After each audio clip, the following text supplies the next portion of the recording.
Right. Yeah. And But then I've got I to still watch. abuse caffeine, and Okay, look, so do I. but I I'm. don't abuse it addictively. Oh no, I abuse it addictively. Yeah. See, and no, I could stop. Okay, by that token, Hmm. cannabis is now legal in certain states. Are you going to tell me there's addictive use of cannabis? Well, Have that's you that. really met that person? I haven't. What that where marijuana is completely overwhelmed their life. Yes. I have met a few, but they're different. They're different, right? They're far and few between. Like, okay, so you as a sponsor, Yes. how do you feel about marijuana maintenance for those that aren't in that category? It's legal. I'm in Colorado. Let's say I'm in Colorado.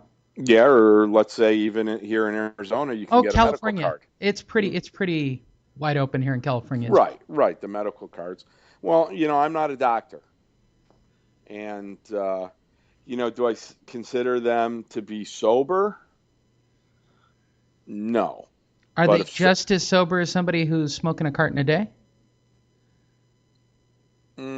could be, Ah, yeah, ah, yeah. ah. Well, I believe like I have a friend that's in the program, and the marijuana maintenance plan is prevalent here. I'm lucky I was never a pot guy; I was a stimulant guy, Right. so Me I too. never fell into that trap.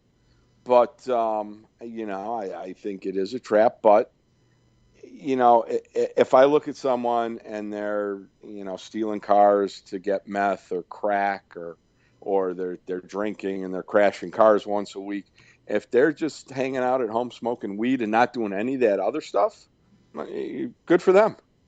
I agree. And but they got to be honest. That's it. Okay, well, we're back to honesty again. Right.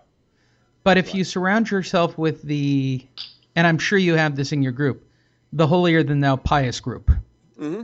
within your own little, let me call it what it is, within your subcult, Yes. are you the grand leader of your own cult? No, not even close. Oh, you're not. No. See, I assumed you were the leader of your cult. Mm, no. Well, I don't know. See, locally I'm here, definitely the alpha, but I oh like, no, we have, I like watching other people, fall into all the drama. okay. So there Yeah. is a leader guy that everybody hangs on we have one in my circle. Yeah.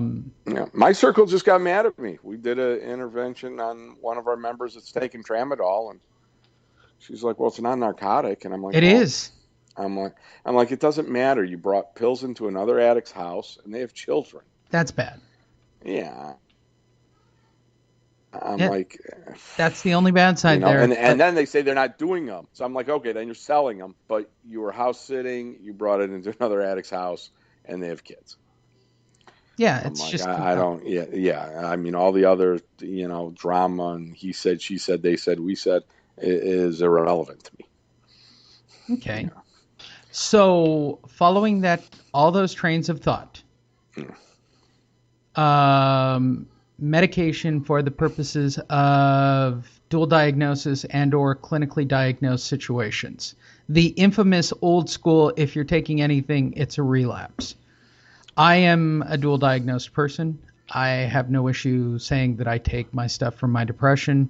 Yeah. And for those listening to the show, I'm telling you, I'm not depressed right now. I just don't like the program. I don't like the cult. Well, you don't like certain members that are hypocritical.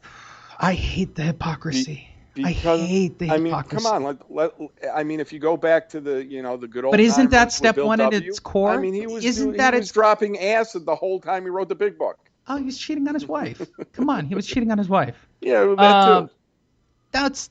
That's mind-numbing to me. The first step you write about is honesty, and you're cheating on your wife. Bro, that's a little tough. Yeah, well, it's hypocritical. I mean, it's Okay. but Where do you stand on dual diagnoses / my doctor prescribed it, and how far does that line go? No problem. If you take it as directed, it's as directed. I'm not a doctor. I would never tell anybody to get off their meds. I would never suggest that to anybody. In fact, I encourage more people to get on meds than not. And I can tell you safely, at the last convention I went to, which is where I met the top line, where my head finally popped off its hinge, and I went, I want no part of this group. Well, Um, conventions are just I orgies watched. anyway. I went and I watched as I mean, a sponsor had recommended to someone to stop taking their medication. yeah, well, that And guy should then be that shot in the head. individual could not believe when I actually had the audacity to say, "Do you actually sponsor people?" Yeah, yeah. Is he a doctor? Yeah, no, this is women, because women are doctors in their spare time. They And know every all women are all women. doctors. They Okay. they know. Well, unless they have a DR in front of their name, I don't want to hear it. Now, there may be certain cases where, a certain member goes to this doctor for one thing and the other doctor for another thing and the third and they all don't know about each other. That's kind of dishonest. But if you're getting all your stuff from one doctor and just trying to get to it, I They're mean, wrong. Well, it's been suggested I take Adderall for about 3 years, and I just don't want to do it. I don't blame you. Yeah, My I just question is this. because it's Are just we too now close looking to. are we looking at your general okay, before I even do a step 1, right? Hmm. My first thing is to do my 90 and 90 days, Right, which I'll let everybody in on the punchline of the joke of doing 90 meetings in 90 days. The punchline is to go do 90 meetings in 90 days. right. And you don't actually realize that until about the 45th day of going to meetings, which to me is very amusing. Um, then you are to quote unquote select a sponsor. Why is it, in my humble opinion, based on what I have seen traveling across the United States, that people put more care, time, and decision on getting a discount on a hotel room than they do on selecting a sponsor? I don't know because I've always suggested when I speak that getting a sponsor is like buying a used car. Yeah. And the problem is it may look really good on the outside, but it may run like shit. How many times have you seen, okay, I'm going to be a hypocrite here and I'm just calling Hmm. out what I hate, which is Right. how many times have you seen that person sponsoring a lot of people and that person is way messed up and sponsoring a lot of people and creating a lot of messed up people? Oh yeah. Yeah. There's several. And does it make you a hypocrite for not stepping in? No, because I step in. Okay. I don't. Yeah. Yeah. I See, don't. I step in. I step in differently sometimes. Sometimes someone will be like, "Hey, do you agree with that?" And I'm like, sometimes it's better to get a second or third opinion if you're not okay with the suggestion. And usually, if you're getting the same suggestion from 3 or 4 different people, then it's probably a good idea. Okay. Well, since I'm going to take a wild guess that most people don't have a good sponsor, which is if you're listening and you got a sponsor and you think they're a great sponsor, I'm letting you know straight up, they're probably not. Probably not. I don't know you personally listening to this show. Right. You're right. I don't know individual. It's my experience. Am I qualifying it correctly? It is my experience having traveled coast to coast and going to meetings almost all over the country that most of you have sponsors that should not even be giving directions to the local 7-Eleven, let alone explaining you how you should live your life. If we were doing this correctly, the first thing you should do when you go to a meeting is check somebody's FICO score. That's the first person I'm looking for as a sponsor. Show me your FICO. What? You got an 800, you got 15 years sober. I want what you have. Right. How'd you do it? I want to live that kind of lifestyle. Those were the guys that I listened to because when I went through I lived at a facility for a year after going to the hospital. And there were some very affluent guys who lost everything. So I listened to them speak, how they got it all back because they had a returning meeting, right? So I listened to these guys that are CEOs, CFOs. They were like, I did anything at the beginning just to stay busy. Mm-hmm. Because, I went and made hot dogs at Dodger games type stuff. And it was mind-boggling to me that they had to do that after losing their jobs completely and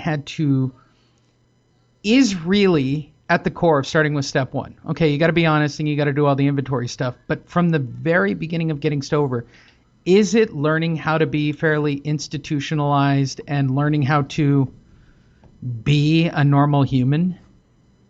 Isn't this all the gateway to, yes, you get up, you do make your bed, you do brush your teeth, you do pay your bills, and you try to go to a job?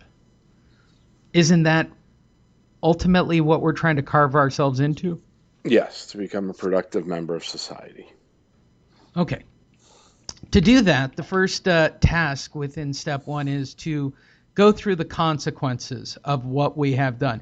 When you are recommending on how to do a first step to a newbie, once they've identified whatever it is that they're addicted to, and I'm not crapping on anybody. Seriously, if you got food is your thing, food is your thing. Okay. Yeah, food's a tough one because everyone's got to eat. All of them are a tough one. There are a couple at the top of the list: food and yeah, I could see that happening. Yeah. My problem is that step one is about honesty, no doubt, and that it is the hypocrisy. Like everybody's forgotten, step one is about being honest. I live my life by a brutal honesty code. Like when you're asked a question, you answer it. There's no substitute. It might hurt. It might not feel right to do it, but honesty is generally the best policy, in my opinion. There have been very rare cases where I have not used honesty. And that is only because I'm trying to protect somebody else's feelings, not my own. I could care less. I've already been through it for too long. So it's usually to protect somebody else and how they feel. So how do you normally have somebody do a first step for the first time? Well, usually it starts with why are you here? And, sometimes it'll be because of probation. Sometimes it'll be because of the girlfriend. Sometimes it'll be because, they know that they're going down a road that they don't want to go, that they just don't like the way they feel. And that's part of how I go about after that. Sometimes a timeline is a great first step.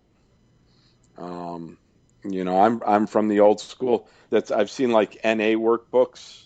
Now I think I got clean before the NA workbook, and I'm glad because there's like 70 questions on that first step. I mean, that's an intense first step.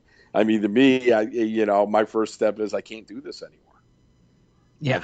I've got to make changes in my life. I can't live like this anymore. Is it just that simple, or is it? It is for me. I agree, and it is for me. Now, I've done it a couple of different ways, probably but why we've been the most sober.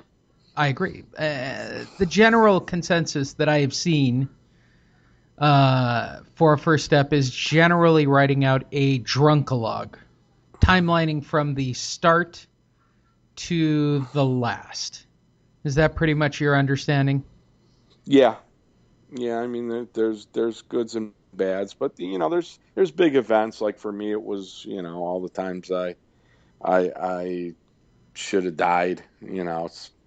Spinning cars at over 100 in the snow or whatever in the fog, and not even wrecking the car, and or the actual car wrecks, or the fights, the guns, the bikes, whatever. I mean, it's all there, but that never stopped me before. It was when I just didn't want to live anymore is what made me get honest with myself.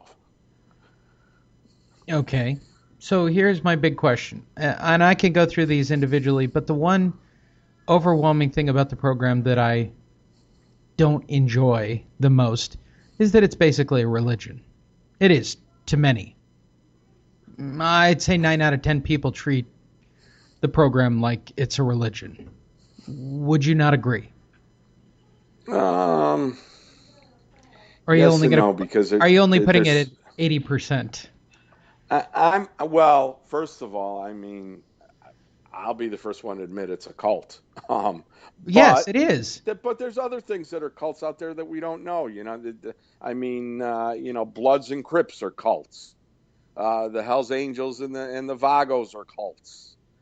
Uh, you know, Country and Western line dancers are a cult. I mean, the Wednesday Book Club, whatever it is. I mean, all a cult is a fellowship of people with similar interests. You Okay. know, and that's and hopefully if you're in a 12-step program, if you're an